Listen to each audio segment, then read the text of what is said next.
Emergency हमारे देश के इतिहास में एक ऐसा अध्याय है जिसमें पूरे तरीके से लोगों के मौलिक अधिकारों का हनन हुआ था। जिस प्रकार से जनता के ऊपर उस समय अत्याचार हुआ था, इन सारी चीजों को बहुत प्रभावी ढंग से इस फिल्म में रखा है। इतकं मोठं संविधान, महान संविधान आमचं आहे, पण त्याच काँग्रेसने त्याच संविधानाची हत्या करून या देशाला एक बंदीशाळा केलं होतं।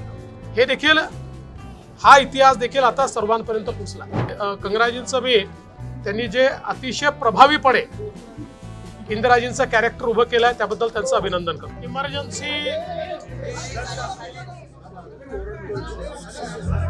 इमर्जन्सी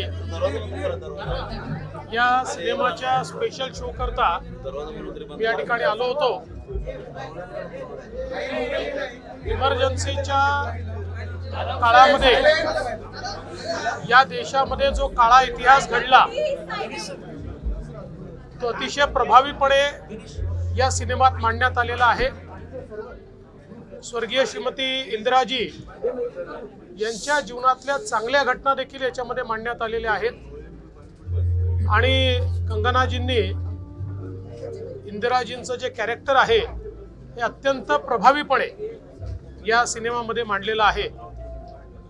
खरं म्हणजे या देशाच्या इतिहासामध्ये इमर्जन्सी एक असा काळा अध्याय होता ज्यावेळी भारतरत्न डॉक्टर बाबासाहेब आंबेडकरांचं संविधान हे पूर्णपणे गुंडाळून ठेवण्यात आलं।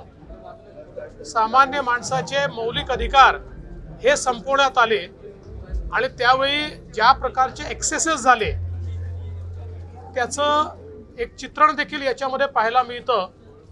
आणि त्याच वेळी 1971 साली ज्या दृढतेनं भारताने बांगलादेश निर्माण केला ती दृढता देखील याच्यामध्ये पाहायला मिळते।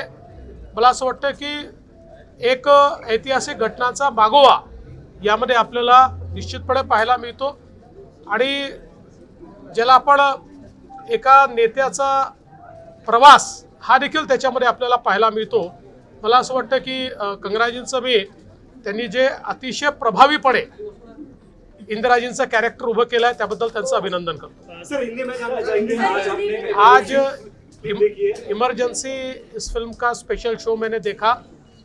इमरजेंसी हमारे देश के इतिहास में एक ऐसा अध्याय है जिसमें पूरे तरीके से लोगों के मौलिक अधिकारों का हनन हुआ था। भारत के संविधान को एक प्रकार से बंद कर दिया गया था। लाखों नेताओं को 2-2 साल जेलों में बंद किया गया था और जिस प्रकार से जनता के ऊपर उस समय अत्याचार हुआ था, इन सारी चीज़ों को बहुत प्रभावी ढंग से इस फिल्म में रखा है। लेकिन साथ साथ कंगना जी ने जिस प्रकार से स्वर्गीय श्रीमती इंदिरा जी का कैरेक्टर इसमें हमारे सामने लाया है, मैं उनको बधाई देना चाहता हूँ। बहुत प्रभावी ढंग से उन्होंने उसको लाया है और केवल इमरजेंसी का काला कार्यकाल नहीं तो उससे पहले इस देश में इंदिरा जी के नेतृत्व में 71 की जो लड़ाई हुई थी उसको भी बड़े अच्छे ढंग से सामने लाया गया है। तो मैं ऐसा मानता हूँ कि एक प्रकार से उनकी जो लाइफ जर्नी है वो लाइफ जर्नी भी इस पिक्चर के माध्यम से हमारे सामने आती है और देश का एक ऐसा इतिहास कि जो शायद लोकतंत्र को अगर जीवित रखना है तो जो इतिहास सबको पता होना चाहिए वो इतिहास भी इस फिल्म के माध्यम से हमारे सामने आता है।